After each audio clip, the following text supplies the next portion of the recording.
بات یہ ہے کہ ابھی ریسنٹ ایک ڈیولپمنٹ ہوئی ہے. امریکن پریزیڈنٹ جو بائیڈن نے پاکستان کے جو پرائم منسٹر ہیں ان کو خط لکھا اور کہا ہے ہم آل جو آپ کہہ رہے ہیں ہمارا کوآپریشن آپ کے لیے ایکسٹینڈ ہے. اس کے جواب میں کل انہوں نے بھی خط لکھ دیا, یعنی کہ ان کا بھی جواب غزل جون سا ہے وہ چلا گیا اور انہوں نے بھی کہا کہ ہم بھی تیار ہیں آپ کے ساتھ سب کچھ کرنے کے لیے.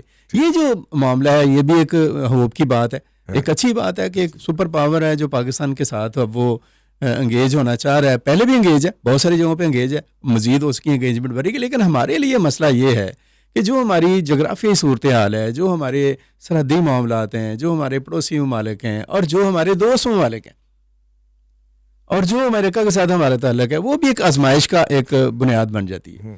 یہ جو ایک آپ کہہ لیں کہ چیلنج بھی اب ہم کہہ سکتے ہیں, اپرچونٹی بھی اسے کہہ سکتے ہیں, اس کو how can we convert this opportunity اور challenge into our own interest.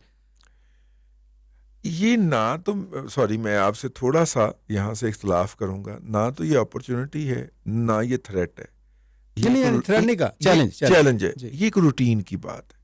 ہم ایک محلے میں رہتے ہیں جس کو ہم گلوبل ولیج کہتے ہیں. اس گلوبل ولیج کے اندر تمام محلے داروں کے ساتھ صاحب سلام ہونی چاہیے. امریکنز جب افغانستان چھوڑ کے گئے تھے 16 دسمبر 2021 کو, جی بالکل, تو انہوں نے اعلان کیا تھا کہ تسی ساڈے لیے مر گئے, اسی تواڈے لیے مر گئے.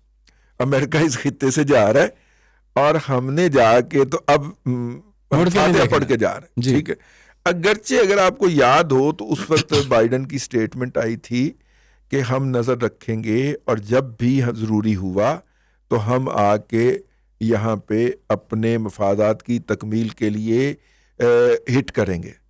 اور پھر ہم نے دیکھا کہ انہیں وہاں سے نکلے ہوئے چند ہفتے بھی نہیں ہوئے تھے تو ایک دہشت گرد تنظیم القاعدہ کے سربراہ ایمن الزہراوی جو تھے ان کو کابل کے اندر مارا گیا, بالکل, اور ڈرون کے ذریعے مارا اور پن پوائنٹ ایکوریسی کے ساتھ مارا, اور امریکن نے کلیم کیا کہ ہم نے مارا. ٹھیک ہے, لیکن اس دوران امریکن اسٹیبلشمنٹ کے اندر یہ بات مختلف باتیں ہوئیں, ان باتوں کے اندر پاکستان کو بھی رگڑا گیا. اب ظاہر ہے امریکہ نے اپنے عوام الناس کا 3000 کھرب ڈالر جو ہے 3000 وہ انہوں نے خرچ کیا ہے افغانستان کی جنگ کے اوپر 20 سال میں.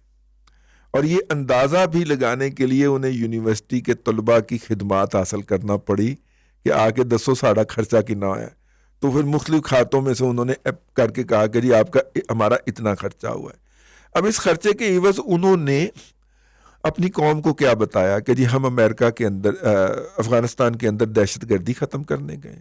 اچھا جی, امریکہ میں افغانستان میں دہشت گردی کیسے آئی کہ 9/11 کو جو پرائڈ آف امریکہ جو تھا ٹوین ٹاورز وہ گرے تھے, ان میں 2 جہاز ٹکرائے گئے تھے. وہ جہاز ٹکرانے والے جو تھے ان کو امریکہ سے ہدایات مل رہی تھی, اور ہدایت کون دے رہا تھا, وہ القاعدہ والے دے رہے تھے. تو لہٰذا ہم القاعدہ کو ختم کرنے گئے. یہ لوری انہوں نے سنائی ہے اپنی عوام کو. اب عوام پوچھیں گے کہ کیا وہ مقاصد حاصل ہو گئے پوری طرح, کہ آپ نے القاعدہ ایلیمینیٹ کر دی؟ نہیں ہو سکی. تو پھر عوام تنقید کریں گے. اب اس تنقید سے بچنے کے لیے ان کے پاس ایک اسکیپ گوٹ تھا. انہوں نے کہا کہ جی ہم اس لیے کامیاب نہیں ہو سکے کہ پاکستان نے ہمیں دھوکہ دے دیا تھا. بھائی لڑائی آپ کی وہاں پہ تھی, ٹارگٹ آپ کے وہاں پہ تھے, کوآپریٹ ہم کر رہے تھے, ہم نے آپ کو روکا نہیں ہے. آپ ہماری ایئر سپیس بھی استعمال کر رہے تھے, زمین کے رستے بھی جا رہے تھے, ہم نے آپ کو کیا دھوکہ دیا؟ طاقتور ہے, طاقتور تو آپ طاقتور ہیں, تو بھائی کو خدا کا خوف کرو. اور ہم نے آپ سے ایک آنے کا وہ جو ٹول بھی نہیں لیا, ہمیں لینا چاہیے تھا. یہی تو مسائل ٹھیک ہے, ہم نے لیا ہی نہیں. ہم نے آپ کو مفت کہا کہ جی آپ جا کے افغانستان چلے جایا کریں. اس کے باوجود انہوں نے پاکستان پہ الزام لگا دیا. جی ان کو اسکیپ گوٹ چاہیے تھی, اپنی ناکامی کا جواز چاہیے تھا. انہوں نے ہمیں اپنی ناکامی کا جواز بنا دیا, جس سے پاکستان کے خلاف ان کی اسٹیبلشمنٹ کے اندر بھی, ان کے میڈیا کے اندر بھی جذبات ابھرے. ٹھیک ہے, جو کہ میرا خیال ایک نیگیٹو بات تھی. مطلب گزشتہ جو ہمارے سابق وزیر اعظم ہیں وہ بیچارے 3 سال 7 ماہ 21 دن اس بات کو روتے ہوئے چلے گئے کہ بائیڈن میں نے فون نہیں کرتا. ٹھیک ہے, منتخب ہونے کے بعد. اب وہ کیوں نہیں کرتا تھے؟ وہ بیسیکلی وہاں پہ یہ غصہ تھا نا, لیٹس بی ویری فیئر, کہ وہاں پہ پاکستان کے خلاف غصہ تھا. اچھا جی, اب یہ غصہ اب یہاں پہ بات ہوتی ہے کہ غصہ پھر ٹوٹیا کیوں ہے جی ہاں جناب ہمارے جو چیف آف آرمی سٹاف ہیں حافظ سید جنرل عاصم منیر شاہ صاحب, ان کا امریکہ کا دورہ جو تھا نا وہ اس غصے کو توڑنے کا باعث بنا. بالکل ٹھیک ہے. ڈپلومیٹک فرنٹ کے اوپر جب ڈپلومیسی ہماری فلاپ ہو گئی اور امریکن صدر نے ہمارے وزیر اعظم کو فون کرنے سے انکار کر دیا, ٹوٹل انکار کر دیا, تو اس کے بعد ہمارے حافظ صاحب نے دورہ کیا اور وہاں پہ جا کے کوئی دم درود پڑھا ہوگا جی انہوں نے. نہیں تھے, حافظ بھی ہیں, سید بھی ہیں, ہاں, تو کوئی نہ کوئی دم درود پڑھا انہوں نے, جو نہ تھے پھونک ماری ہے نا, کوئی پھونک ماری جا کے انہوں نے دم درود پڑھ کے جی. تو نتیجے کے طور کے اوپر اس کا پہلا ہمیں اظہار یہ نظر آیا ہے کہ امریکنز کی طرف سے ہمیں ہمارے وزیر اعظم کو جو ہے لو لیٹر آ گیا ہے, ریکگنائز کیا گیا ہے. اور دیکھیے موجودہ ماحول کے اندر جو ہے وہ جبکہ چائنا کا ایک مفاد ہو کہ وہ اپنا ٹریڈ روٹ کلیئر کرنا چاہ رہا ہو سنکیانگ سے لے کے گوادر تک, اور دوسری طرف یہ مفاد ہو امریکنز کا کہ جناب امریکن جو ہیں وہ چاہ رہے ہوں کہ ہم سی پیک کے اوپر مزید آگے نہ بڑھیں. ٹھیک ہے, ایسی صورت کے اندر دونوں طاقتوں کو انگیج کرنا یہ ہے اصل ڈپلومیسی کی ڈیلیکیسی. چیلنج بھی یہی ہے, نزاکت ہے یہ آپ کی ڈپلومیسی کا کہ دونوں پاورز کو آپ انگیج کر کے چل رہے ہیں. اگرچہ انہیں انگیج کرتے ہوئے ہماری چولیں ہل جاتی ہیں, درمیان میں سے کڑاکے نکلنا شروع ہو جاتے ہیں, ہماری ریاست کی چولیں ہلنا شروع ہو جاتی ہیں کیونکہ دو بہت بڑی سپر پاور کے ساتھ آپ انگیج کرنے کی کوشش کر رہے ہیں جو کہ پولیٹیکلی بھی بڑی پاورز ہیں, اکنامیکلی بھی بڑی پاورز ہیں. ریجن کے اندر ان کے انفلوئنس کے بارے میں دوسری بات نہیں کی جا سکتی. تو میرا مطلب ہے ہائی ٹینشن وار کے قریب جائیں گے تو بچنا بھی اور اس کا استعمال بھی کرنا, ہلکا سا استعمال بھی کرنا. تو میرا خیال ہے کہ بڑے ڈیلیکیٹ اور بیلنس طریقے سے ریاست پاکستان اس وقت کوشش کر رہی ہے. تنقید تو ساری کرتے رہتے ہیں, سر تنقید کرنے والے تو بہت سارے ہوتے ہیں. سر بہت شکریہ, میں یہ سمجھتا ہوں اور آپ سے بلکہ درخواست یہ ہے کہ آپ اگر زحمت کر لیا کریں یا تھوڑا وقت اس طرح سے ہمیں دیتے رہیں تو ہمارے معاملات جو ان سے ہیں نا وہ جو ہوپ کے معاملات ہیں آئی تھنک سو کہ ملٹیپل اس میں بہتری آ سکتی ہے. بالکل.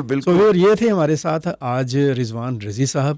بات کرنے کا مقصد اور مطلب یہی تھا کہ پاکستان جو مسائل میں بلا شبہ گرا ہوا ہے, چیلنجز بہت سنگین ہیں, ہم نے پہلے بھی ذکر کیا, عام آدمی سے لے کر قومی سطح تک بہت سارے ایشوز ہیں, بہت سارے پرابلمز ہیں. کوئی پریویس جو ہمارا دور گزرا ہے, جو ماضی ہے, اس میں ہم نے کوئی اچھی کارکردگی دکھائی بھی نہیں ہے. جن لوگوں کو چاہیے تھا کہ وہ ہمیں کوئی پازیٹیو ڈائریکشن کی طرف لے کر جانے کے لیے کوشش کرتے, انہوں نے اپنا وہ کردار بھی پورا ذمہ داری سے ادا نہیں کیا. لیکن بات یہ ہے کہ اب جو میں نے ابھی شروع میں بات کی کہ ایک وائبز ہیں جو آ رہی ہیں, ہماری جو سٹیک ہولڈرز ہیں ان کے اندر ایک اتفاق کی صورتحال پیدا ہو رہی ہے. اور میں آپ کو تھوڑا سا انڈیکیٹ کرتا چلوں کہ اس وقت آپ دیکھیں کہ پیپلز پارٹی کی انگیجمنٹ ہے اور آصف زرداری جو ہیں وہ پاکستان کے پریزیڈنٹ ہیں, مسلم لیگ نون جو سی ہے اس کی انگیجمنٹ ہے, اور شہباز شریف صاحب پاکستان کے پرائم منسٹر ہیں. اور ان کے ساتھ جیسے ابھی رضوان صاحب نے بھی بات کی کہ ان کے ساتھ ایک جو ادارہ اسٹیبلش ہو گیا, اس ادارے نے SIFC, اس ادارے کے اندر نہ صرف یہ کہ چاروں صوبوں کی نمائندگی ہے, فیڈرل جو ادارے ہیں ان کی نمائندگی ہے, پرائم منسٹر اس کو چیئر کرتے ہیں, اور آرمی چیف اور باقی تینوں مسلح افواج جو ان سے ہیں وہ ان میں شامل ہیں. مطلب کہ ایک ٹیبل پر بیٹھ کر فیصلہ کریں اور آگے موو کریں. اسی طریقے سے میں نے آپ سے بات کی گرین پاکستان انیشیٹو کی, مسائل بہت سارے ہیں, لیکن میں اور پھر امریکہ کی بھی بات ہوئی. یہ سارے مختلف اپرچونٹیز ہیں جو کہ ڈیولپ ہو رہی ہیں, امید کی مختلف کرنیں ہیں. لیکن میں یہاں پہ جاتے ہوئے صرف ایک بات ضرور کہوں گا کہ اس امید کو اور امید کی یہ جو شمع ہے اس کو بھرپور روشنی میں بدلنے کی ذمہ داری بہرحال قیادت پر عائد ہوتی ہے. قیادت کو یہ ثابت کرنا ہوگا کہ وہ کسی ہیزیٹیشن کے بغیر, پاکستان میں اگر ڈیموکریسی ہے تو پاکستان میں ڈیموکریسی پاکستان کے مطابق ہونی چاہیے. پاکستان میں ہم سوئٹزرلینڈ والی ڈیموکریسی لے کر نہیں آ سکتے ہیں. تو پاکستان کے جو سٹیک ہولڈرز ہیں وہ بے شک پولیٹیکل سائنٹسٹ ہیں, وہ بے شک ہماری عدلیہ ہیں, وہ بے شک ہمارے وزارت خارجہ کے لوگ ہیں, پالیسی میکرز ہیں, ہمارے ریاستی ادارے ہیں, مسلح افواج ہیں, ان کی قیادت ہے. جس کا جہاں جہاں پر جو کردار ہے اس کو اسے ادا کرنے کے لیے تیار ہونا چاہیے, اور اسی طرح سے اگر ایک پلیٹ فارم پر بیٹھ کر آگے بڑھنے کی ایک سوچ اختیار کر لی جاتی ہے تو میں یہ سمجھتا ہوں کہ زیادہ دور کی بات نہیں ہے، بہت جلد اور بہت ہی جلد ایسے امکانات اور آثار دکھائی دینا شروع ہو جائیں گے کہ جو لوور ٹیئر کا گراس روٹ پر بیٹھا ہوا شخص ہے اس کو بھی کوئی امید جو سی ہے اس کے اندر ضرور جاگے گی۔